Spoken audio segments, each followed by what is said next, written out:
안녕하십니까. 기능의학으로 환자를 치료하는 의사 닥터덕입니다. 제가 한 몇 주 전에 올렸던 고혈압에 대해서 많은 분들이 호응을 해주셨는데 받아들이시는 분도 있고 그렇지 못하고 의문을 많이 제기하시는 분들도 있다 보니까 좀 더 부가 설명을 드리는 게 좋을 것 같다라는 생각이 들어서 이 영상을 켰습니다. 댓글로서 제가 설명을 좀 드리기 전에 기본적인 설명을 좀 드릴게요. 누군가가 어떤 주장을 할 때 그 사람이 주장하고 있는 기본적인 베이스라든지 여러 가지 과학적인 증거 이런 모든 것들을 다 기반해서 어떤 의미로 얘기하는지를 잘 분석을 해서 그거에 맞춰서 뭐가 맞고 뭐가 틀렸는지에 대한 제 나름대로 분석을 할 수 있겠죠. 제 영상을 듣는 여러분들도 마찬가지일 거라고 생각을 해요. 맞는 것 같은 분도 있을 수 있겠고 그렇지 못하고 저렇게 얘기하지 저건 틀린 것 같은데 이렇게 얘기할 수도 있겠죠. 근데 그건 이제 자기 자유니까 그건 뭐라고 할 수 없지만 유튜브 상에서 댓글로 문의를 하시거나 자기 주장을 하실 때는 기본적인 예의는 지켜줬으면 좋겠다라는 생각은 들어요. 마치 친구나 자기 밑에 동생한테 얘기하듯이 막 말을 하시는 분들도 꽤 있고요. 그래서 그거는 좀 주의해 주셨으면 좋겠고 바른 예의를 갖춰서 질문을 하신다면 좀 더 이해할 수 있게끔 제가 조언은 드릴게요. 제가 의대 6년을 다녔고요. 인턴 레지던트 4년을 했고요. 그러고 나서 의학 석박사를 다 했어요. 의학 석사도 따고 박사까지 땄습니다. 그러면 그것도 한 4에서 5년이 필요하거든요. 제가 공부했던 시간이 나오잖아요. 15년 정도 잡을게요. 제가 개원을 해서 환자를 보면서 몇 년을 살아왔냐면은 거의 한 25년째 진료를 하고 있어요. 그러면 공부는 15년 하고 병원에서 환자를 보는 것도 25년을 했다면은 거의 40년을 한 거 아닙니까? 그렇다는 얘기는 적어도 이 전문가가 얘기하는 게 어떤 의미인지를 좀 이해해 보려고 노력하고 시스템상에서 흘러가고 있는 여러 가지 문제들이 다 포함된 내용이다 보니까 이해가 안 되시겠죠? 왜 나머지 의사 선생님들은 왜 그렇게 얘기 안 하냐? 그게 이제 시스템이라는 개념이에요. 의학 시스템이. 그러다 보니까 모든 선생님들이 얘기하시는 게 그 시스템 속에서 얘기하시니까 당연히 그런 얘기를 들을 수가 없죠. 저는 그 시스템 속에서 3, 40년을 살았어요. 그러다 보니까 안 보이는 게 보이는 거죠. 뭐가 잘못됐는지 보이고. 그럼 제가 댓글 하나씩 갖고서 설명을 좀 드려볼게요.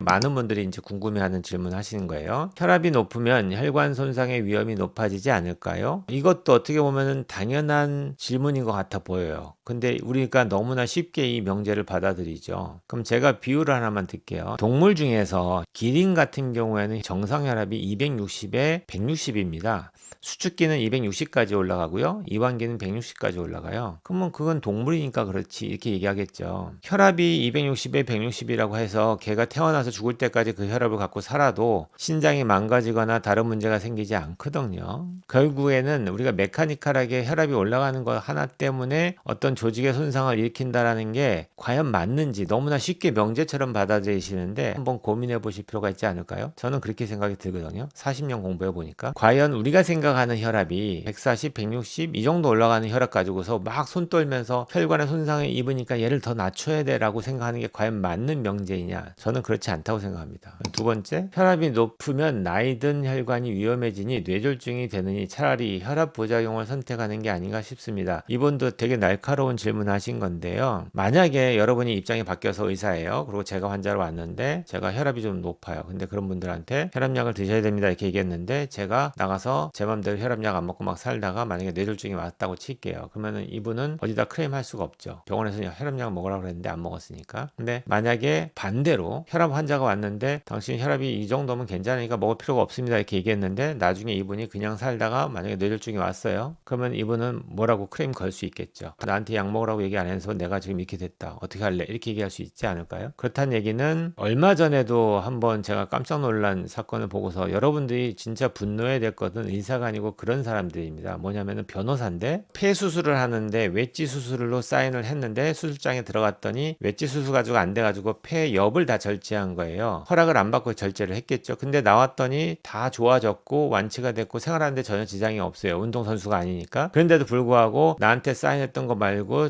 폐 한 부분을 절제한 거에 대해서 크레임을 걸고서 11억을 타갔어요. 그 얘기를 들은 흉부외과 선생님들은 수술하겠습니까? 안 하겠습니까? 저라면 절대 안 할 것 같아요. 앞으로 그런 환자 오면은 그냥 딱 그거만 해주고 사인한 것만 딱 해주고 더 필요하더라도 수술 안 하고 닫고 나갈 거예요. 그러지 않겠어요? 그리고 나중에 문제 생기면 요거 한 거는 확실하다. 문제 생기면 또 수술해라. 이렇게 얘기하겠죠. 그럼 페널티가 어디로 가는 거예요? 그런 분들이 자꾸 늘어날수록 지금 현재 우리나라 사회 시스템에서 필수 의료과들은 다 떨어져 나가 나가게 돼 있어요. 그걸 아셔야 됩니다. 그래서 이것도 하나의 큰 부분을 작용할 수 있고요. 시스템 속에서 의사들이 배우고 나와서 약을 쓰고 하는 그 모든 것들이 그렇게 배워왔기 때문에 자연스러운 겁니다. 그분이 저처럼 두 가지 마인드를 다 갖고 있으면서 이게 옳다라고 판단한 게 아니라는 거예요. 이 마인드가 없기 때문에 어쩔 수 없이 그 시스템 속에서는 혈압이 높으면은 무조건 혈압약을 주게끔 교육을 받았기 때문에 하는 거지, 거기다가 크레임 걸 수는 없어요. 왜 저 의사는 저렇게 얘기하지? 양심이 없나? 그게 아니에요. 그런 의미로 내가 말씀드린 게 아닙니다. 그 다음에 혈압이 낮으면 즉 압력이 낮아야 피가 잘 도는 거 아닙니까? 이분은 이제 정확한 질문을 제가 이해를 못 하겠는데 아마도 전체 영상을 못 보고 쇼츠 영상만 보고 질문하신 것 같아요. 제가 말하는 거는 혈관 경화도가 나이가 먹으면서 올라가는 게 어떻게 보면 자연스러울 수 있다라는 얘기고요. 예를 들어서 60대, 70대 할아버지가 120에 80인 분도 꽤 많고요. 젊으신 분들 중에서도 130, 140에 90인 사람들도 많아요. 그 얘기는 자기 몸에 맞는 혈압을 유지하면서 한다는 얘기인데 무조건 절대적인 혈압을 기준 잡아놓고 이걸 갖다 모든 사람한테 적용해서 하는 게 틀렸다라고 얘기하는 주장인 거지, 혈압이 높아야지만 피가 도는 사람이 있고요. 어떤 분들은 120에 80으로도 충분히 잘 돌리는 사람이 있다는 얘기입니다. 그래서 제가 예를 들 때 한 바퀴 돌아서 돌아오는데 걸리는 시간이 1분이 안 걸린다고 말씀드렸는데 그게 만약에 어떤 분은 한 바퀴 꽉 짜줬을 때 피가 도는데 걸리는 시간이 2분이 걸린다고 하면 내 몸에서는 피를 더 돌려줘야 되겠네, 더 빨리 돌려야 되겠네 라고 생각하고서 혈압을 올린다라는 얘기를 한 겁니다. 그래서 그렇게 자연스럽게 올라가는 혈압을 갖다가 억지로 낮춰버리면은 피가 안 돈다는 얘기를 한 거고요. 그러니까 오해를 하지 않았으면 좋겠고요. 그 다음에 이분은 이제 운동을 하시는데 매일 5km씩 5년을 뛰었대요. 근데 혈압이 저혈압이 된다, 이 얘기는 표현을 좀 그렇게 써서 그러지 원래 혈압이 높았던 분이면 운동하면 이게 정상 혈압이 된다라는 표현이 정확한 표현입니다. 그러니까 예를 들어서 그럼 정상 혈압이 운동하면 저혈압이 되냐, 그게 아니라는 얘기예요. 운동의 개념은 자기 몸에 맞는 정상 혈압을 잘 맞춰주는 가장 좋은 방법 중에 하나예요.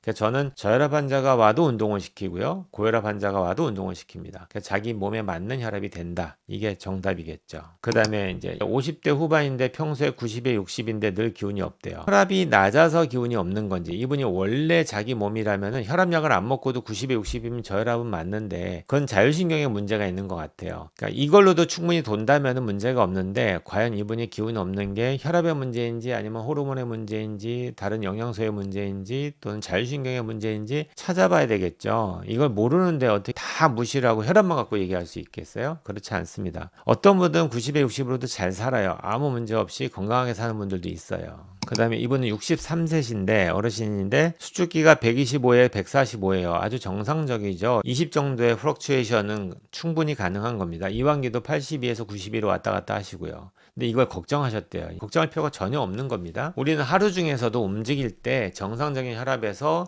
2, 30 이상을 왔다 갔다 합니다. 운동하면은 혈압이 160, 170까지 올라가요. 그러다가 안정화되면은 이제 120으로 떨어지는 거죠. 그게 이상하다고 생각하시면 안 되고요. 자연스럽게 내 몸에서는 피를 돌려주기 위해서 그런 운동을 하는 겁니다. 그 다음에 집에서 혈압을 재면 105에 69 나오는데 어떤 날은 98에 60. 이것도 다른 날인데도 불구하고 혈압의 편차가 지금 10이 안 나오잖아요. 그럼 정상인 거죠. 병원에 가면 혈압이 높대요. 저한테 오는 환자들 중에서도 집에서 재면 130에 90 정도 나오시는데 병원에만 오면 180, 190이 나와요. 이걸 전문 용어로 화이트 가운 신드롬이라고 부르는데 흰 가운을 보면 긴장을 하니까 교감이 올라가면서 혈압을 올리죠. 그러니까 자율신경이 혈압 조절을 하는데 그렇게 되게 민감하게 반응하는 분들이 있어요. 그런 분들 가지고 혈압약 안 주잖아요. 그렇게 이해하시면 되고 단순히 혈압을 쟀는데 그 혈압이 높다고 해서 무조건 혈압약을 주는 것들이 잘못됐기 때문에 너무나 많은 분들이 그냥 아무 생각 없이 주는 대로 약을 먹고 있는 경우가 많다 보니까 그걸 깨우치기 위해서 제가 이 영상을 찍은 거고요. 정말로 필요하신 분들도 있을 수 있습니다. 가급적이면은 그런 마인드가 있는 의사 선생님하고 상의를 해서 쓸 수는 있되 이걸 끊기 위한 노력을 하면서 자기 몸에 맞는 관리를 하시는 게 맞다.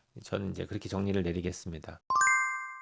마지막으로 부교감신경 기능 향상을 위한 6가지 운동에 댓글을 다셨는데 댓글 보면서 저도 마음이 좀 찡했는데 선생님 노래 들으면서 울었답니다. 근데 노래가 좋아서 우는 게 아니고요. 이분이 이제 그동안에 고생했던 게 생각났겠죠. 기립성 저혈압 이명, 이석증, 불면, 회복되지 않는 만성 피로 또는 심한 심장 박동. 이게 다 어떻게 보면 자율신경의 문제잖아요. 근데 이걸 겪으면서 개개인 질환으로 알고 있었대요. 그래서 저혈압이면은 이제 내과 갔겠고, 이명이면은 뭐 이비인후과 가고요. 뭐 불면이면 정신과 가고. 뭐. 근데 이 모든 것들은 하나의 이제 증상으로 나타난 것 같고요. 원인이 있을 거 아닙니까? 그래서 그 원인을 해결해야 되는데 그렇지 못하니까 남들이 보면 마치 꾀병인 것처럼 생각할 수 있는데 이런 분들이 진짜 기능의학자의 도움을 이제 받으실 수 있는 케이스가 되겠죠. 이분이 정말로 바른 길을 찾았다라는 의미에서도 되게 기뻐하셨던 것 같아요.